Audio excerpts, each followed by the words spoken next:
3, 2, 1. Saludos, bienvenidos nuevamente a la presentación que comenzamos anoche. Esta va a ser la segunda presentación y después de esta tenemos 9 más. Apostasía, análisis teológico del movimiento davidiano. Después de lo que estudiamos anoche, ¿podríamos decir que la iglesia está en guerra? Claro que sí. No en pie de guerra, sino que la iglesia está en guerra. Y cuando la iglesia está en guerra, tiene que aprender a defenderse. Tiene que aprender a reconocer el enemigo. No se puede llevar a cabo una guerra a menos que haya dos partes. Unos tienen una serie de principios, los otros tienen una serie de principios completamente diferentes. Cuando estuve en el ejército de los Estados Unidos, recuerdo que el uniforme tenía que ser específico. ¿Por qué? Porque el uniforme identifica las personas. No sé cuántos de ustedes hayan estado en el servicio militar, pero cuando usted está en el servicio militar, usted tiene que mantener ese uniforme delicado, limpio. Usted es identificado por ese uniforme. Y esto tiene validez cuando los ejércitos se van a enfrentar uno al otro, porque así no se confunden. Por ejemplo, el uniforme del ejército, digamos, en Rusia, en Corea, en la China, en otro lugar completamente diferente. El uniforme sirve para identificar, por identificación.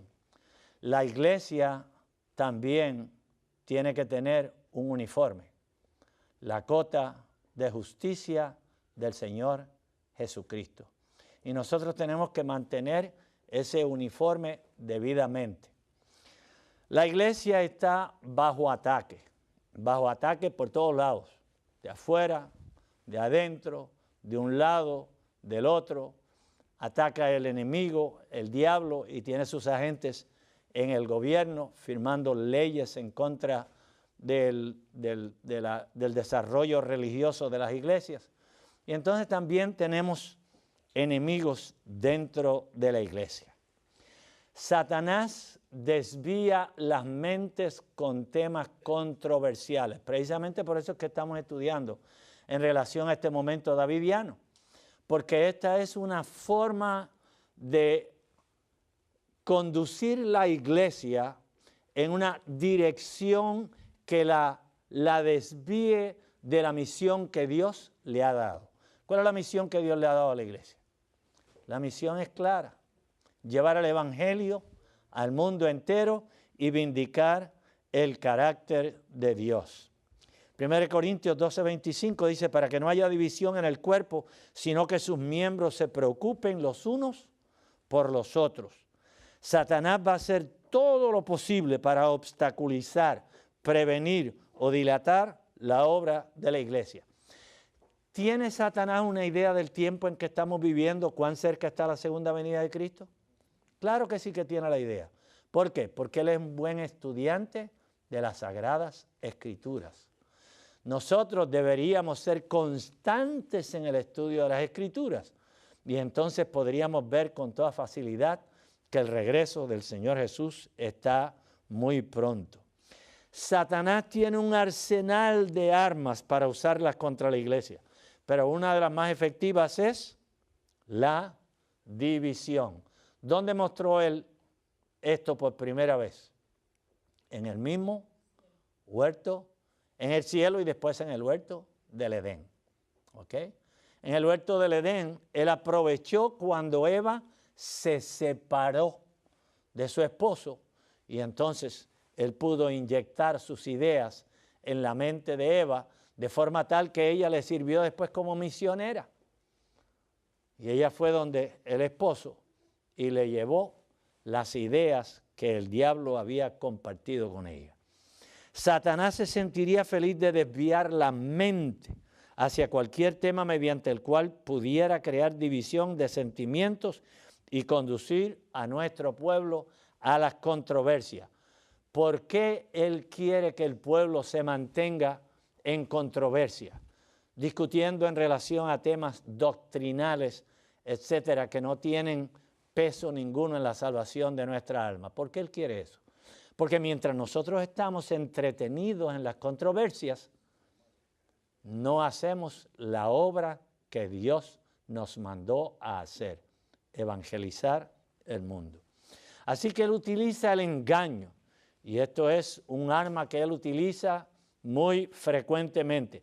Mateo 24:4, cuando el Señor está hablando de las señales de los tiempos, las señales indicativas del próximo regreso del Señor Jesús. El primer consejo que el Señor le da a la iglesia es: velad que nadie os engañe. Si no hubiera posibilidades de ser engañado, ¿el Señor Jesús debería prevenir la iglesia en relación a ese asunto? No, Señor. En Juan 4:1, primera de Juan 4:1 dice: probad los espíritus. ¿Por qué? Porque muchos, no pocos, no 2 o 3, muchos falsos profetas han salido por el mundo. Déjeme decirle, ¿cuál es el blanco, cuál es el destino de estos falsos profetas? ¿Es acaso en el mundo? ¿Cuál es el blanco de ellos? ¿Cuál es el objetivo? El pueblo de Dios. Ese es el blanco de ellos. ¿Ok? Mateo 24:11 dice: se levantarán falsos profetas y engañarán a unos cuantos, a pocos. ¿Engañarán a cuántos? Engañarán a muchos, y eso es lamentable, que muchos serán engañados. Dios quiere que su iglesia se mantenga unida, porque en la unión está la fuerza. Una iglesia dividida contra sí mismo, ¿qué va a pasar?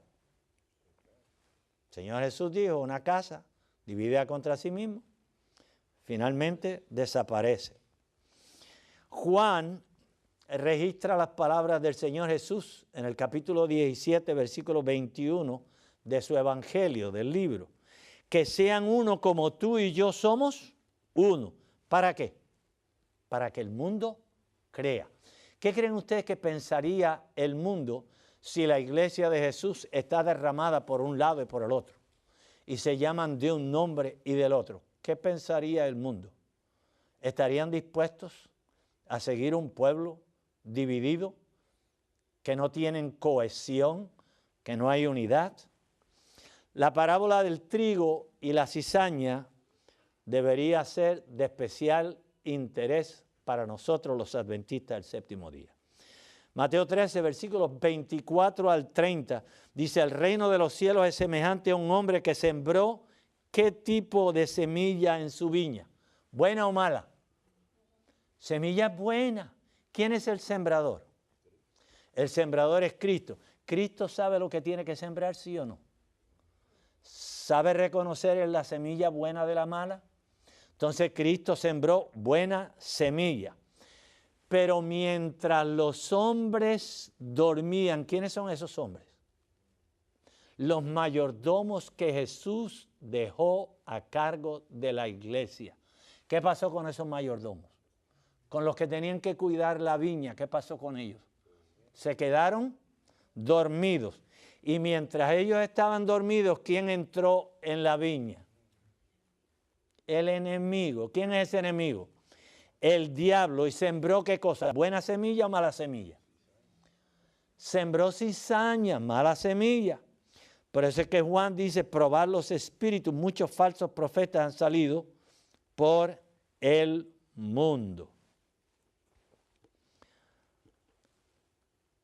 Mientras los hombres dormían, el enemigo sembró la cizaña. Los miembros de la iglesia tienen una gran responsabilidad. No nos podemos quedar dormidos. Tenemos que estar despiertos a todo momento. ¿Cuál es la misión de la cizaña? Porque nosotros sabemos que la iglesia tiene una misión: llevar el evangelio al mundo entero. ¿Cuál es la misión de la cizaña? ¿Para qué es plantada la cizaña en la iglesia? ¿Con qué propósito? ¿Para qué? Para ahogar el trigo, para eliminarlo completamente. Es importante que nosotros aprendamos a reconocer la cizaña. ¿Por qué? Porque las cizañas no están lejos. Fueran sembrados, ¿dónde? En la iglesia, entre el trigo. En el libro Testimonios para los Ministros, en la página 46, la sierva del Señor dice, mientras el Espíritu de Dios trae a la iglesia personas verdaderamente convertidas, Satanás a su vez trae a la iglesia personas que no están convertidas. Entonces tenemos dos influencias que se ejercen sobre los miembros de la iglesia. Una de esas influencias para la purificación del pueblo de Dios. ¿Escucharon bien lo que yo dije? Para la purificación del pueblo. Y la otra, por supuesto, para contaminar el pueblo de Dios. Así que el señalamiento del Señor Jesús es muy claro. Por sus frutos los conoceréis.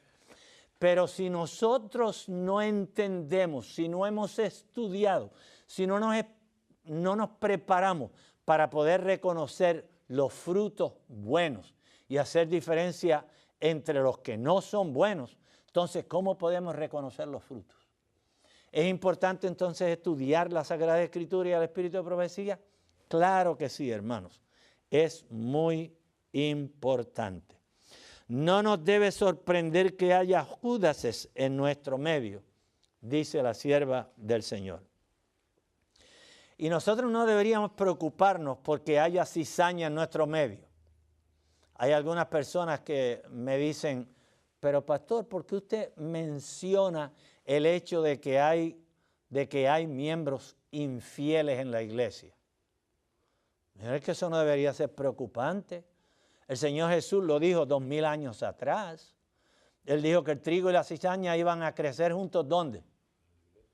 En la iglesia. Precisamente por eso es que nosotros queremos analizar las ideas de esta organización davidiana, porque ellos se llaman a sí mismos davidianos, adventistas del séptimo día. Así que el nombre de la iglesia está comprometido con una doctrina, un grupo de doctrinas completamente falsos. Y no podemos permitir que el nombre de la iglesia sea manchado.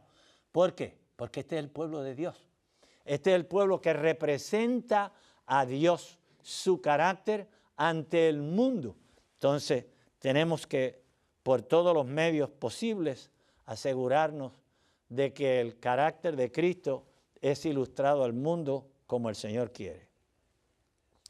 Satanás no solamente ataca en un lado, sino que él ataca de todos lados posibles. Romanos 16, 17, allí dice el apóstol Pablo, ruego hermanos que os guardéis de los que causan divisiones y tropiezos contra la doctrina que vosotros habéis aprendido y que os apartéis de ellos. En una ocasión el apóstol Pablo señaló, si viene alguien predicando un evangelio contrario al que le hemos predicado, sea ¿qué? ¿Qué lo llama? Anatema. Tenemos que mantenernos alerta. Particularmente este autor de la organización davidiana, ¿saben cómo él introdujo sus ideas en la iglesia? Él fue elegido como maestro de escuela sabática. Nadie supervisaba lo que este hombre estaba diciendo en la iglesia. Por lo tanto, no se percataron que él estaba enseñando ideas completamente opuestas a las verdades fundamentales de la iglesia adventista.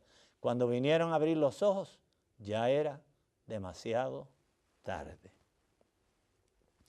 Porque los tales no sirven al Señor nuestro Jesucristo y con suaves palabras y lisonjas engañan el corazón de los simples, de aquellos que no tienen malicia ninguna. Testimonios 1, página 326 en inglés, dice: Satanás ha usado como agentes a individuos que profesan creer parte de la verdad presente mientras combaten otra parte. La metodología diabólica es simple: divide y vencerás. Jesús dijo: por sus frutos los conoceréis. Y en la historia de la Iglesia Adventista tenemos vastos ejemplos. Y podemos comenzar el primero con el doctor John Kellogg. Este fue un médico prominente en la iglesia. Este hombre era protegido de la señora White y de su esposo, el pastor Jaime White. De hecho, ellos fueron quienes mayormente financiaron sus estudios de medicina. Este hombre, una vez que comenzó a adquirir fama, a hacerse famoso, quiso controlar completamente el destino de la iglesia. No solamente de la obra de salud, sino que él quería controlar también la obra ministerial. Al punto que él logró apoderarse del edificio de salud del hospital que tenía en ese momento, el sanatorio. Se apoderó completamente de él utilizando medios políticos para quedarse con esa facilidad. Pero una vez que él se adueñó del mismo y comenzó a practicar cosas que no estaban en la agenda divina, ¿qué sucedió con ese sanatorio? Se quemó. Este hombre escribió un libro que se llamaba El Templo Viviente, The Living Temple. Y allí él estaba exponiendo ideas panteísticas.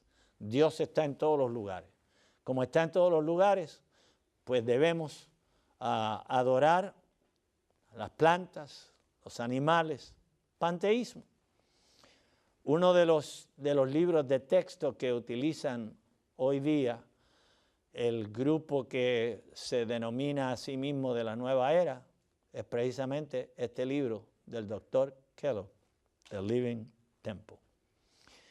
Otro que también salió de nuestras filas fue el pastor Dwight Canwright, un hombre que tenía una facilidad de palabra tremenda. Pero este pastor comenzó a introducir, a enamorarse de ideas contrarias a las ideas fundamentales de la iglesia adventista. La señora White trató en diferentes ocasiones de atraerlo nuevamente a la iglesia, pero lamentablemente él no solamente se apartó de la iglesia y se hizo pastor bautista, sino que también escribió un libro condenando las ideas de la iglesia adventista y aún en contra del espíritu de profecía. Tenemos otro más, Movimiento Carne Santa en Indiana. Estos creían que como estaban santificados podían hacer cualquier cosa que le viniera a la mente. Después de todo, ellos eran santos, podían adulterar, podían robar, podían hacer cualquier tipo de delito, bueno, no es problema, de todas maneras son santos y van para el cielo. La Reforma Alemana, el pastor Luis Conradi, este hombre fue presidente de la asociación en Europa. Sin embargo, llegó el momento cuando también se separó de la iglesia. Anna Phillips, 1916, un año después que la señora White falleció, ella reclamó que estaba recibiendo visiones y que también tenía el espíritu de profecía. Los Brinsmith, Desmond Ford, rechazaban la doctrina del santuario. Hay un común denominador para cada una de estas personas. Una vez que el líder muere, ¿qué pasa con ese ministerio? Desaparece, se desbanda, se desorganiza. Y mientras estos ministerios disidentes han desaparecido, sin embargo, la iglesia adventista continúa creciendo bajo la dirección del Espíritu Santo del Señor. En Mateo, el capítulo 7, el versículo 15 dice, y guardaos de los falsos profetas que vienen a vosotros con vestidos de ovejas, mas por dentro son lobos rapaces. Y ese es el problema. Los miembros del movimiento davidiano no vienen a la iglesia y se identifican inmediatamente como miembros de la vara del pastor o del movimiento davidiano, sino que ellos se identifican como adventistas del séptimo día. A medida que van cautivando miembros incautos de la iglesia, entonces finalmente se desvelan delante de ellos, les solicitan que envíen sus ofrendas, sus diezmos a la organización, y finalmente estas personas terminan apartándose de la iglesia.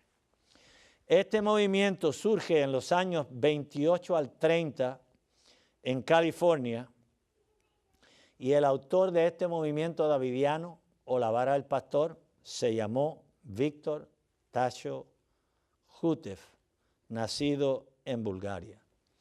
¿Cómo es que este hombre llega a ser lo que finalmente fue un enemigo de la iglesia?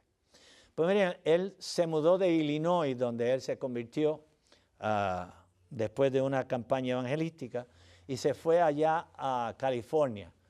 Lo admitieron en el sanatorio de Glendale, o Glendale Hospital, y allí no le dieron un trato de persona muy importante. Él quería tener una enfermera todo el tiempo cerca de él, quería que los médicos acudieran a él cuando él sentía cualquier tipo de malestar, y como eso no sucedió, se fue del hospital y se airó en contra de las doctrinas de la iglesia. Así que comenzó no solamente a predicar en contra de la iglesia, a criticar la dirección de la iglesia, sino que escribió un libro que lo llamó La vara del pastor, o The Shepherd's Rod. Esta gente, además de la vara del pastor, se conocen como the Universal Publishing Association, the General Association of Davidians, los Branch Davidians, los Davidianos. Por supuesto, cada uno de las divisiones que finalmente tomaron lugar para esta organización davidiana, cada uno de ellos reclama ser el fiel descendiente de los davidianos iniciales que se originaron allá en California y Waco. Como les dije, este hombre emigró de Bulgaria, tuvo que abandonar el país a medianoche en medio de problemas con el gobierno de ese país y además problemas que tenía con la iglesia ortodoxa de la cual él era miembro. Tenía 3 hermanos y 3 hermanas, y la esposa la dejó atrás allá en Bulgaria. Llegó a los Estados Unidos a los 22 años, en el 1907, se bautizó en Illinois como miembro de la iglesia adventista, se mudó a California a los 38 años, y en el 1923 fue ingresado en el hospital, donde, pues, según él, tuvo una mala experiencia, y de allí se rebeló en contra de la iglesia adventista. Mientras era maestro de escuela sabática, comenzó a introducir sus ideas rebeldes, disidentes, en la iglesia a la cual asistía, la iglesia de Tabernacle en Los Ángeles, California. En el 1930 escribió el primer manuscrito. El título de este era La vara del pastor, y se lo mostró, se lo dio, se lo entregó a un pastor adventista de apellido Gilbert. Pastor Gilbert era un judío que estaba a cargo de la obra judía dentro de la iglesia adventista. Examinaron lo que él escribió y vieron los errores, así que le escribieron un manuscrito, se lo regresaron señalando los errores, pero él no quiso escuchar la experiencia del pastor Gilbert y otros que examinaron aquel material, y decidió seguir adelante con sus ideas. En el 1932 escribió un segundo volumen de La vara del pastor. Escribió muchos tratados y además escribió un libro que se llamaba, que todavía está en circulación, Los Códigos Simbólicos. En el 1935, él decidió que iba a salir de California y viajar hacia Waco. Allí en Waco, Texas. Salió de Los Ángeles, fue a Waco, Texas. Allí le acompañaron 12 personas. Y como le acompañaron 12 personas, él entendió que eso era una señal de que Dios lo había elegido para que él fuera el próximo dirigente del pueblo de Dios. En 1937, cuando tenía 53 años de edad, se casó con una niña de 17 años que estaba allí en el mismo campamento. Ya este señor tenía muchas enfermedades.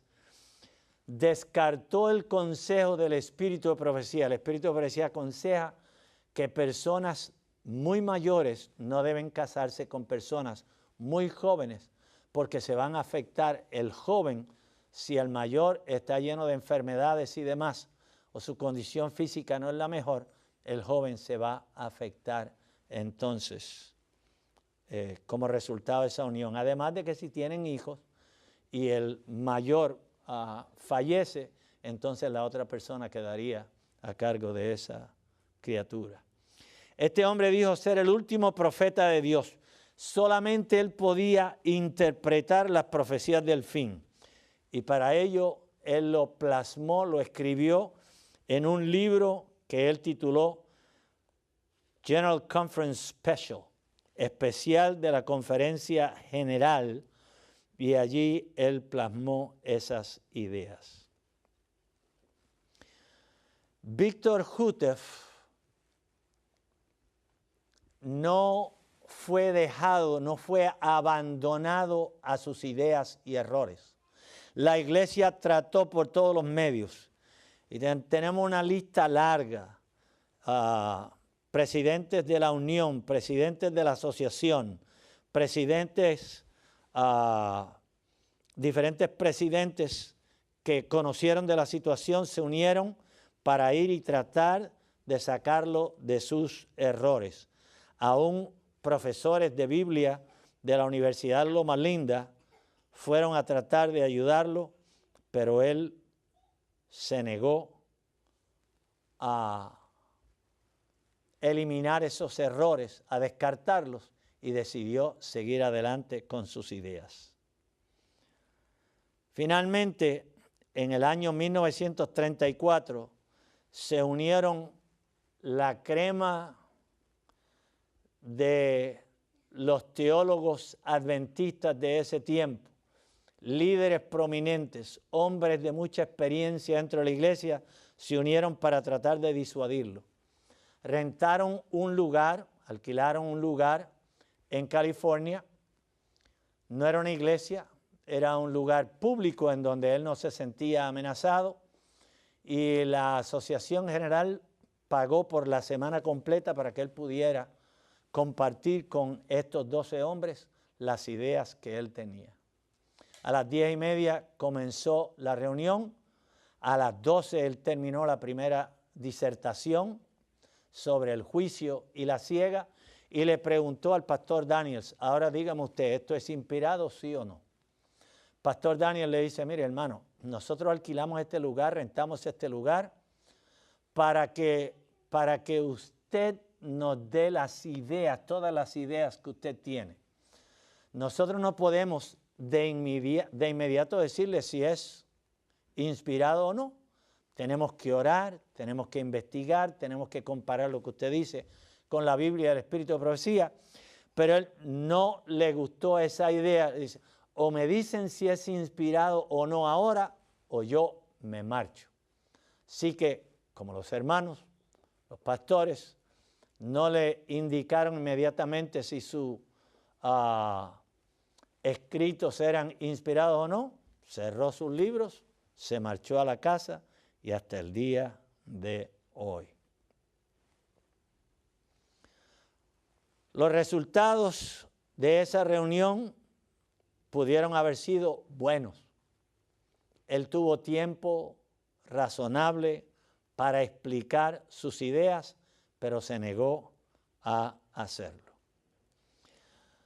De allí en adelante ellos desarrollaron un sistema y desarrollaron determinadas ideas y determinaron un comportamiento, unas prácticas que yo le voy a decir algunas de ellas. En primer lugar, no creen en evangelismo público. No van a hacer una campaña evangelística para tratar de rescatar la gente que están en el mundo perdidas, en el vicio, en la prostitución, en la maldad. Ellos no hacen eso.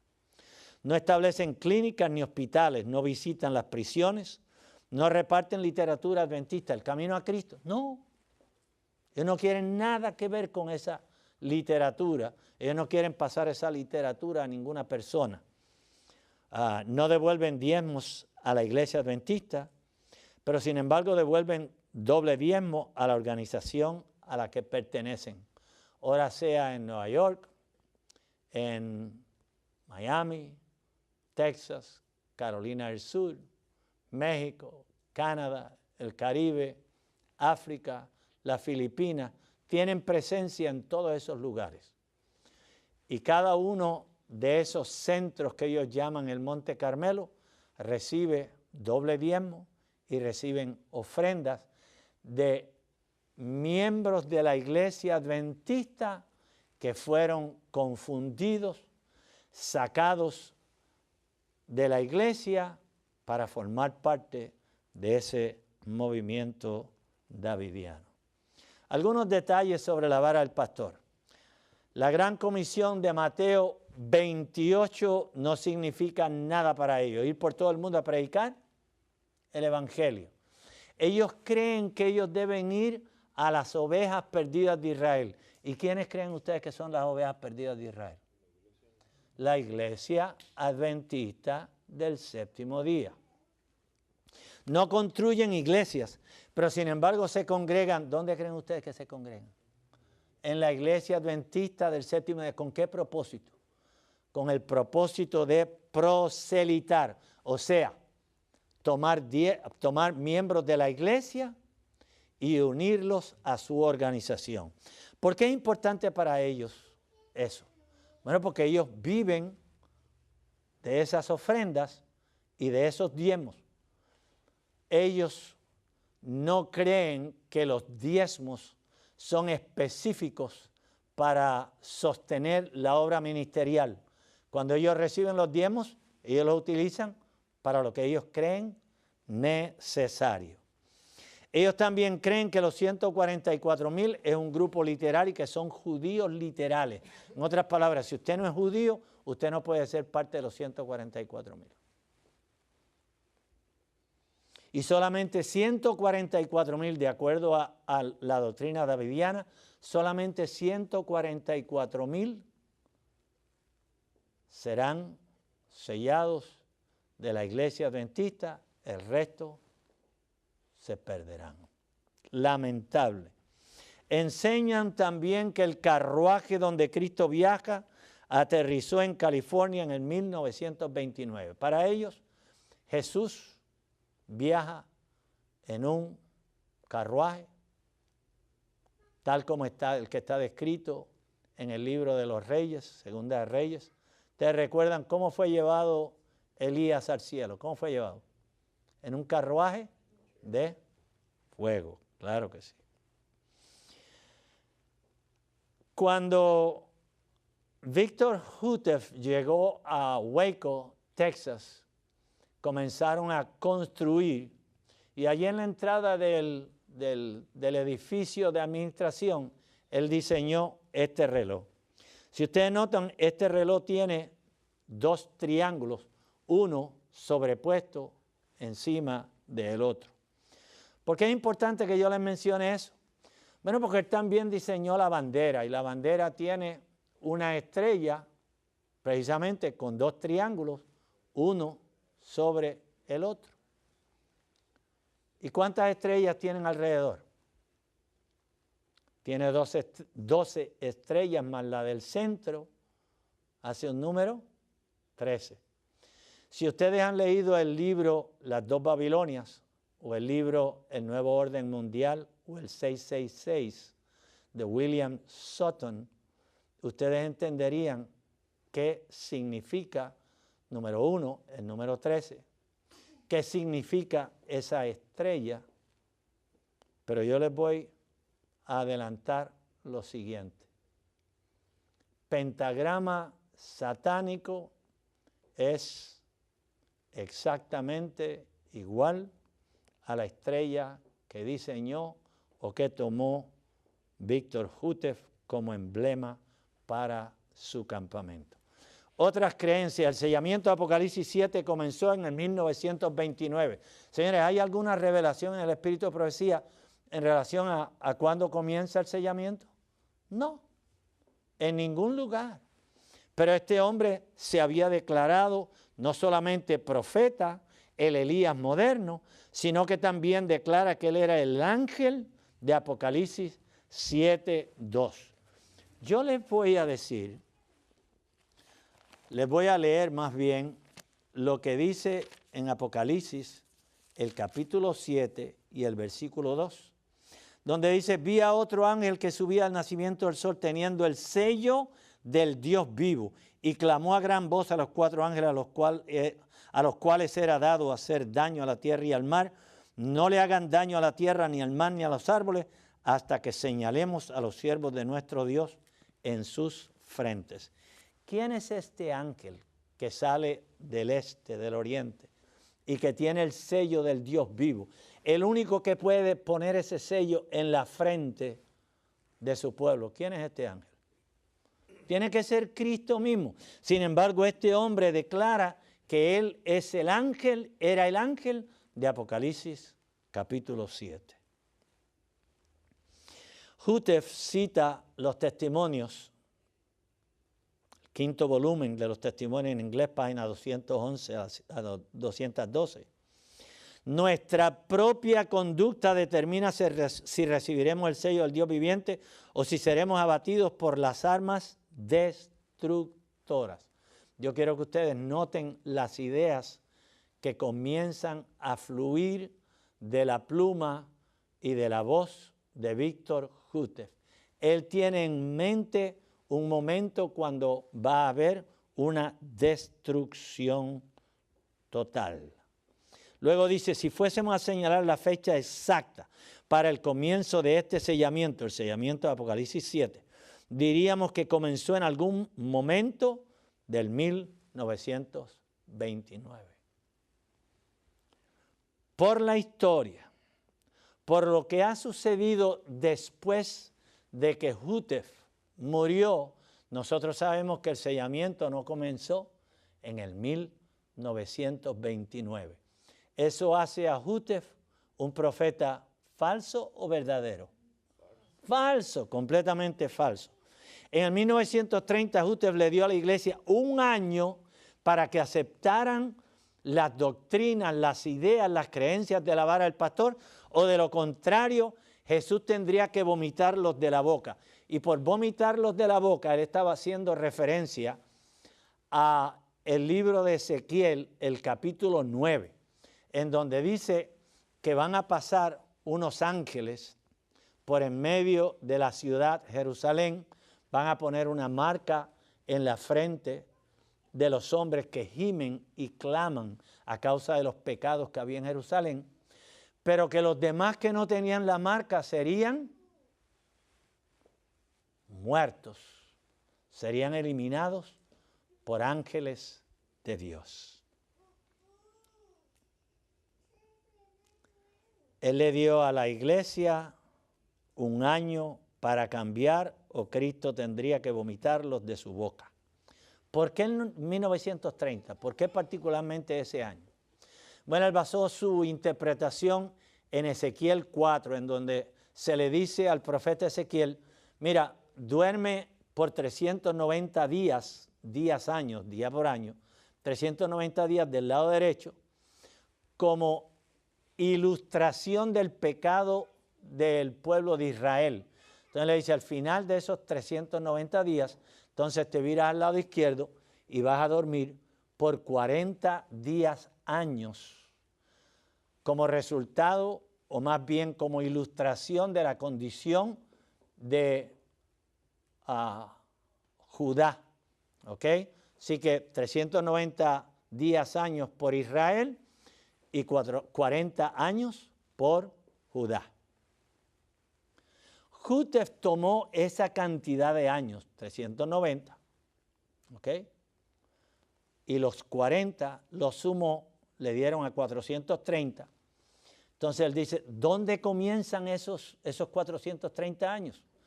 Pues él arbitrariamente los comienza en el año 1500. ¿Qué razón tenía para ello? Ninguna, porque no había nada específico en el año 1500. Entonces esos 1430 años, por supuesto, lo llevan al 1930, cuando él escribe por primera vez La vara del pastor. Y él dice, en el 1930 los adventistas del séptimo día, al rechazar las ideas expresadas en el libro La vara del pastor, cayeron de la gracia de Dios, por lo tanto se convierten en una iglesia apóstata. Entre sus escritos aparece un libro que tiene la siguiente referencia. Una persona que había estado leyendo todo lo que él producía mensualmente le escribe a Víctor Jútef y le pregunta si uno recibe la vara, o sea, si acepta las doctrinas, las enseñanzas de la vara del pastor, ¿hay posibilidad de que se pierda? Y entonces él le explica, bueno, así como Pablo no se va a perder por aceptar las verdades del Evangelio de Jesús, pues si usted acepta las verdades de la vara, tampoco se va a perder. Pero él no lo dejó así. Él continúa diciendo, más aún, siendo que la vara es el mensaje de Elías, es imposible que alguien que lo acepta y lo practique se muera, porque el tipo demanda que sea trasladado. En otras palabras, ¿qué está diciendo Víctor Jútef? Que si él practica lo que enseña, él no iba a morir. Visto desde otro ángulo. En otro lugar de sus escritos, Víctor Jútef dice, el que comenzó la obra tiene que terminarla. ¿Y quién había comenzado la obra? La había comenzado él. Luego dice, en otro lugar, dice, aquellos que creen las verdades de la vara no verán la muerte. En otras palabras, este hombre creía que él representaba un profeta moderno que le está diciendo a los adventistas del séptimo día, si ustedes aceptan las doctrinas de la vara del pastor, ustedes no van a morir. Lamentablemente, él está muerto, enterrado. Febrero 5, él murió, 1955, y fue enterrado allí en Waco, Texas. Lista de candidatos a sustituirlo cuando Jútef murió. La primera en querer sustituirlo fue su propia esposa. La jovencita con quien él se casó, ahora ella se declara profeta y ella quiere ser la líder de ese grupo. Por supuesto, allí están otros individuos que no creen que una mujer debe dirigir la organización, como Wilson, Benjamin Roden, Samuel Lee Cayan, Andrew Johnson, Fred Steed.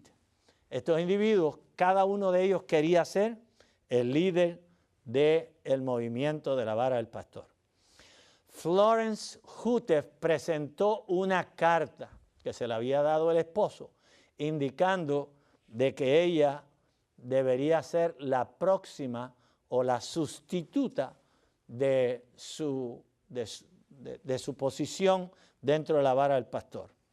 Entonces ella, como es la sustituta, entonces ella se declara ahora profeta y profetiza que Ezequiel 9, o sea, la destrucción de todos, la matanza de todos los adventistas que no acepten las doctrinas de la vara del pastor, van a morir en abril 22, 1959. Esa fue la fecha que ella señaló, donde todos los adventistas que no aceptaran las doctrinas de la vara del pastor iban a morir. Abril 22 llegó y se fue y la profecía falló. Ezequiel 9 no vio cumplimiento. Cerca de 10,000 davidianos, miembros del grupo davidiano en ese tiempo, se fueron al mundo. Solamente 96 de ellos regresaron a la iglesia. 96 solamente regresaron a la iglesia cuando vieron que no se cumplió la predicción de Florencia Hutef. Para estas personas tuvieron que edificar una iglesia especial porque se les hizo muy difícil para ellos desaprender lo que habían aprendido. Y les tomó unos años en tanto que ellos desaprendieron las ideas que habían adquirido de Víctor Hutef para volver a las ideas, o más bien a las doctrinas fundamentales de la iglesia. 10,000 personas que se fueron al mundo.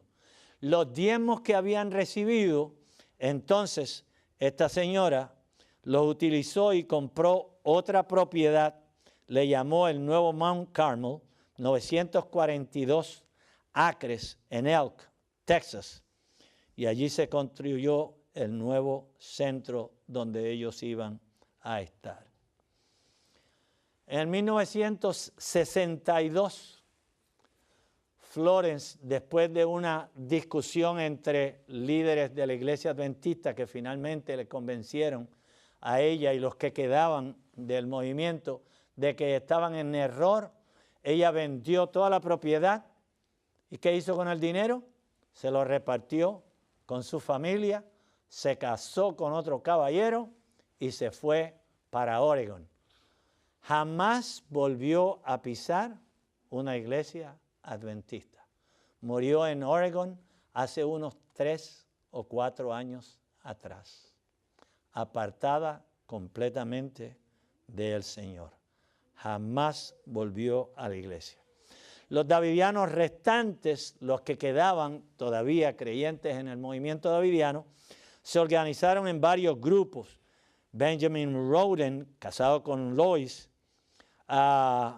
demandó a Florencia y se quedó con parte de del 942 acres de terreno, pues se quedó con parte de ellos y allí hicieron un nuevo Mount Carmel.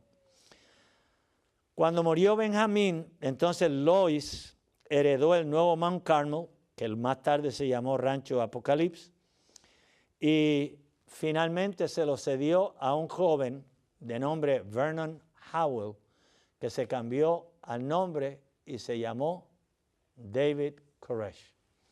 Ustedes tienen que recordarse, en 1993, la organización del gobierno federal americano, ATF, invadieron el campamento en Elk, Texas, cerca de Waco, y todos los que estaban adentro murieron. Todos perecieron, incluyendo los niños que estaban en ese lugar. Benjamín Roden a su vez se había declarado como el nuevo profeta de los davidianos, y al morir, Lois, la esposa, tomó la presidencia del grupo. Los Estados Unidos en ese tiempo había surgido un movimiento que se llamaba el movimiento feminista de los 70. Entonces, Lois abrazó las ideas de este movimiento y dijo que había tenido una visión en donde ella había visto que el Espíritu Santo era la parte femenina de la deidad. Ahora tenemos el Padre es varón, Jesús es varón, pero el Espíritu Santo es la parte femenina. Hermanos, ustedes ven hasta dónde puede degradarse una mente que se aparta de la verdad. La Biblia dice bien claro que el Señor permitió que tuvieran espíritu, le dio espíritu de error a aquellos que voluntariamente se apartaron de la verdad. Y eso, sin lugar a dudas, puede denotarse, verse con facilidad entre estos davidianos. Fueron muchas las divisiones. Martin James Bingham, con su esposa se fueron para Exeter, Missouri, y allí formaron otro Mount Carmel. Esta señora Jamie, cuando murió Martin Bingham, entonces ella dijo que ella era la personificación del Espíritu Santo.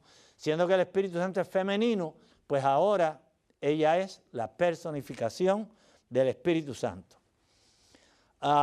Otro grupo que se formó, líderes Sidney y Bonnie Smith en California, Danny Adair en Carolina del Sur, ese está vivo todavía.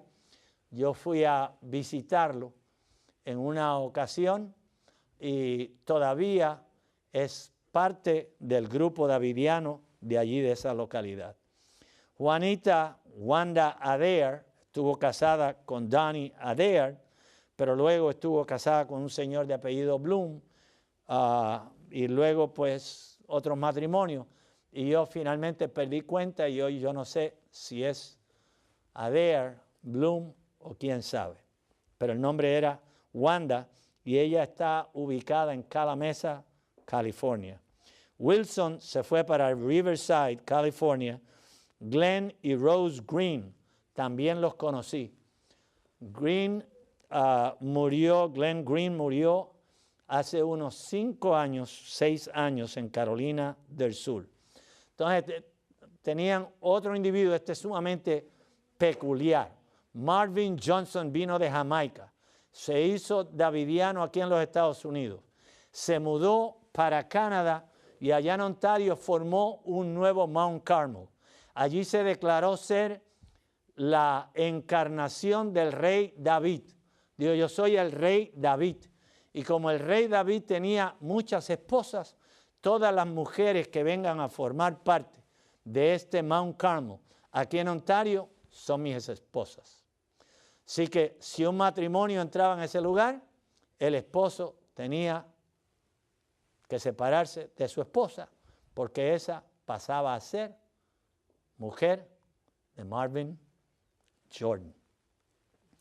Ustedes pueden pensar, pero es que eso en esta época eso es imposible. Pues déjenme decirles, yo tuve la oportunidad de entrevistar 2 de las señoras que pertenecían a ese grupo. Y yo le pregunté así, sin dar rodeos, le pregunté, ¿y cómo se sienten ustedes? ¿Casadas o unidas con este señor, con este caballero? No hay problema ninguno entre ustedes. No hay problema ninguno porque como él es el rey David, nosotros nos sujetamos a las ideas de él y hacemos lo que él nos mande, lo que él nos pida. ¿Son peligrosas las doctrinas de este movimiento? Claro que sí. Pero eso no es todo. Ustedes saben que en el 1993, cuando David Koresh estaba allí en Elk, Waco, Texas, ustedes sabían que en esa organización había 2 personas que tenían licencia para comprar y vender armas en los Estados Unidos. ¿Sabían ustedes que esta gente que eran davidianos, de la rama davidiana, desprendidos del movimiento original de Víctor Hútef, la vara del pastor, tenían un almacén de armas allí en Waco, Texas? Y precisamente por eso es que ellos fueron invadidos. Y con las armas que tenían, ellos se defendieron y varios de los miembros del FBI, el Buró Federal de Investigación de los Estados Unidos, perecieron. Ellos mataron a algunos de los agentes federales que entraron allí, se batieron a tiros con ellos y por supuesto el gobierno entonces introdujo un tanque del ejército y finalmente todos ellos perecieron, incluyendo los niños que había en ese lugar. ¿Cuál era el propósito de las armas? Pues David Koresh decía que él era la personificación del Señor Jesús y que él iba a conducir la matanza entre adventistas incrédulos. Así que las armas estaban allí con un propósito, dar cumplimiento a Ezequiel 9. Branch Davidians y David Koresh. Hay una gama de divisiones, una lista de divisiones que toma lugar desde la muerte de Víctor Houteff en el 1955 hasta que llega finalmente a David Koresh. La tercera presentación, el Carmelo se divide en múltiples facciones. Y ustedes van a ver las ideas que proyectan algunos de los grupos en los cuales se dividió. Y déjenme decirles, estas son ideas que están siendo esparcidas por la iglesia adventista. Quizás algunos de ustedes piensen, pero es que yo nunca he escuchado de los davidianos. Déjenme decirles, los davidianos tienen presencia en África, en las Filipinas, en Sudamérica. Yo he estado en Sudamérica, Centroamérica, Europa, Alemania, haciendo esta presentación debido a los problemas que han causado los miembros de la vara del pastor en estas localidades y cómo han dividido la iglesia adventista. Lugares como El Salvador, allí la iglesia adventista estaba prácticamente separado, casi la mitad de la iglesia estaban yéndose con los miembros de la vara del pastor. En México se apoderaron de 2 iglesias, las cerraron, se las quitaron a la asociación para ellos utilizarlas para sus reuniones. Yo espero que ustedes estén presentes en la reunión de mañana. Les esperamos para continuar estudiando este grupo y que no seamos engañados, que podamos llevar a cabo la misión de la iglesia debidamente. Yo les invito, para terminar, a tener una oración. Señor y Padre, damos gracias porque eres bueno y misericordioso, porque nos proteges, nos cuidas. Sé con esta iglesia mundialmente, sé especialmente con los líderes. Ayúdanos a estar unidos y presentar un frente unido de la verdad a aquellos que intentan dividir la iglesia. En el nombre de Jesús. Amén. Dios les bendiga.